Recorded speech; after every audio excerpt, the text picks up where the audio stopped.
Dun, dun, ba, ba, ba, ba. Hello. Hi, my name is Adam, and I am not a chef, but I did find myself in charge of the kitchen at the hotel that I run with my partner in Bloomfield called Angeline's Inn. Where we are here is the House of Falconer. This is our sister location in Picton, and this is also where we live. And the meatballs that we're making today are called Alex's meatball because these are his most favorite and most requested dinner. With the onions, I kind of like the sauce to have quite a bit of texture, so this will make your tomato sauce quite chunky. I don't think your knife skills have to be exceptional to be able to do this. I'm just going sort of straight down here. Really nothing special or fancy about that at all.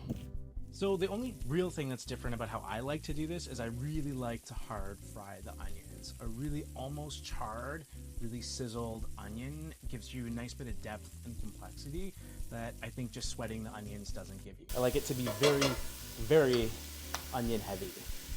So we're gonna use good San Marzano tomatoes. This absolutely work with like cheaper grocery store varieties, so don't fuss about it if you don't have like the nice fancy ones. Get your biggest bowl because it makes a mess. These tomatoes will explode as we crush them, and I've had it all over my outfit. I've had it mess up my entire kitchen. Just use a big bowl. It makes it much, much better. We're just using our hands to smush these up. And just beware of exploding tomatoes because they are basically gonna explode everywhere. As you are smushing your tomatoes, they're gonna decide how do you want it to be? What's the texture? Chunky, smoother. I'm not fussy, I'm not fancy. Getting fancy. This is looking nice. I would like almost let this go even further, but a nice dark char. Now, my secret ingredient here is adding a bit of miso. So that adds a bit of depth and a little bit more richness and umami into the mix. We're gonna add that now, as well as a little bit of butter, or a lot of butter, depending on the kind of day you're having. Yeah, gorgeous. And from here, we're gonna add in all of our glorious tomatoes. Try not to make a gigantic mess in your kitchen. I happen to have a bit of chicken bone broth that has a really nice fat cap on it here. So I'm gonna add a little bit of chicken fat and some of this stock. That's gonna go in as well. Let's make our balls. I don't often use the measurements. They're included in the recipe, but the proportions for these meatballs are really forgiving. So, you know, this isn't something you have to like measure super meticulously. We are starting with an egg and going with a cup of ricotta, a half cup of breadcrumbs. I'm using panko, well on the way to making the best balls of our life. A bunch of scallions, finely chopped. One of the things that makes the flavor that makes these meatballs really special is the tarragon.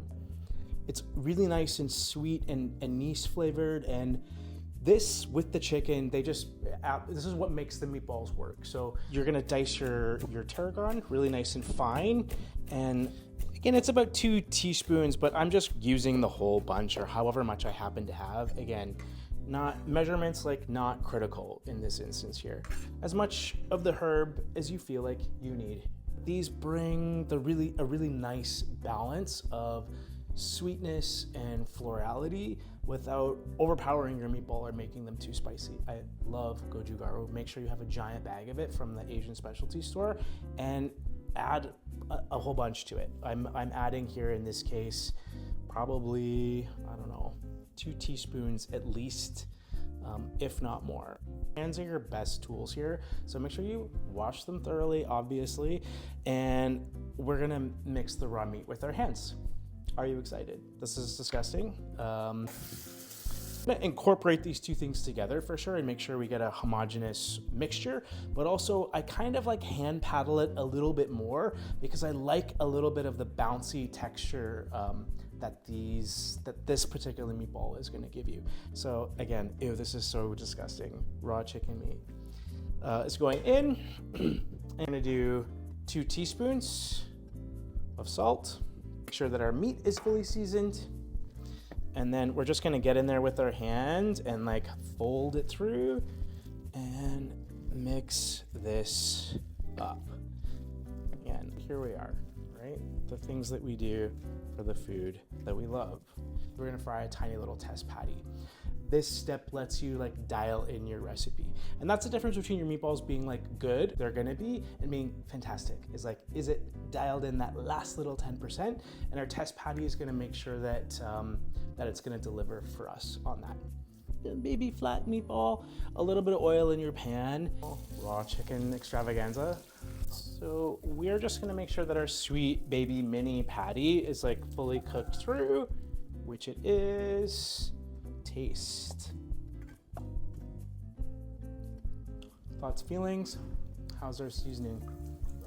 Yeah, not mad. No adjustments this time around. It's generally never the case. I'm usually adding a bit more of something, and I think we're ready to form our balls. Okay, and I'm going to use a cookie scoop to portion these out.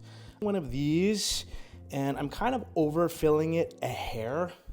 The scoop just sort of like take some of the guesswork out of your ball sizes. So from here, this is sort of like, these are a bit shaggy and not like so well formed. We're gonna use our hands again. Having a bit of water on your hands is gonna make sure that these don't stick as well. Nice little spheres, one by one. It's a bit meditative. Your meatballs are ready to be roasted.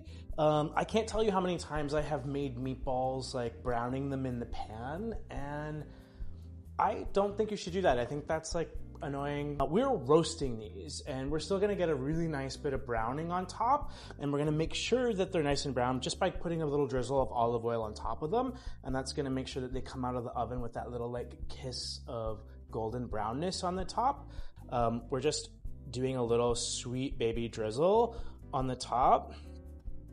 We're preheating our oven to 400. These little puppies are gonna cook at a pretty high heat just to make sure that we get the browning that we want on top of them. Dun, dun, ba, ba, ba. The rice, I'm checking the doneness. So we are done, we are golden, we are gorgeous, and now it's time to plate. I almost always serve these with rice, but they would be delicious with pasta or like polenta, or like a celery root puree or something, but I'm always eating them with rice. To plate these bad boys up, just in the center of your dish, a couple heaping spoons, 3 little balls like this. I guess this is the part where you eat the food, right?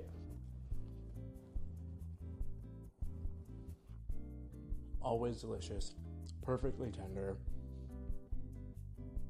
A little soft of sweetness from the ricotta and the tarragon. Absolutely delicious. A little bit of red sauce never hurt anybody. One of our favorite dishes in our household. This is on repeat all the time. Our Substack also acts as a loyalty program for our regular guests. So when you subscribe to our newsletter, you're gonna get all kinds of special offers on special rates, pre-season sales. If you are subscribed, you are gonna see those special deals, and you're gonna be able to come visit us in the county with much more ease. But back to your balls. But back to my balls.